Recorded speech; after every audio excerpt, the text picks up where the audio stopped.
Welcome back to the Nintendo Wiretap. My name is Amiibo Jason, and on today's episode, we're going to talk about one of these stories that just boils my blood. The most heinous crime you could possibly imagine. That's right, bootlegging Amiibo. Ugh. So without further ado, let's take a look. Now once again, it goes without saying that I'm a die-hard Amiibo fan, massive collector. If there's an Amiibo, I tend to have it.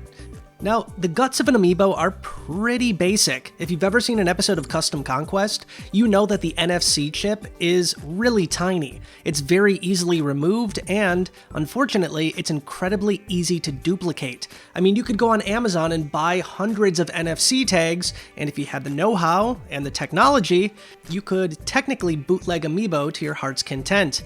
Now, that's not me telling you to do that. In fact, quite the opposite.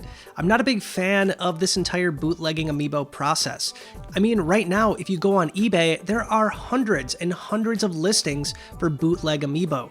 And honestly, it's getting to the point where it's just annoying. If you want to look for an Amiibo, especially a hard-to-find Amiibo, you have to sift through just countless posts of bootleg Amiibo cards.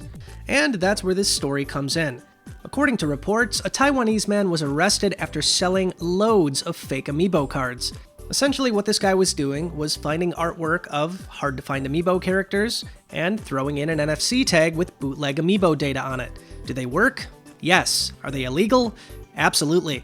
Now, according to the post, this guy was selling over 6,000 fake Amiibo cards, and you can tell by the image that's on the screen right now, he had a whole bunch of these things. Essentially, what he was doing was selling these for about 52 cents a piece. And according to the image, it appears that there is a huge selection of these things. I can see Corrin, a whole bunch of Link, Jigglypuff, Palutena, you name it. But luckily, this story has a happy ending. Like I said before, the man was arrested, and the illegal contraband was taken off the streets. Thank God for that. Now, this leads to a very important question.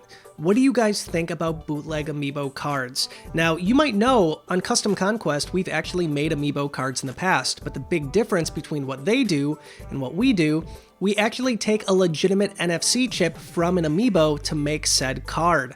Nothing illegal. But in this case, they're just duplicating it. But I know a lot of people have cards like this, so again, I'm really curious to see what you think about this story.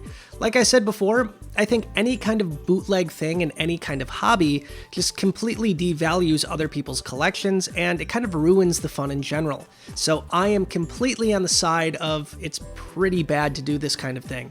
But I know that's just my opinion. Let me know yours in the comments down below.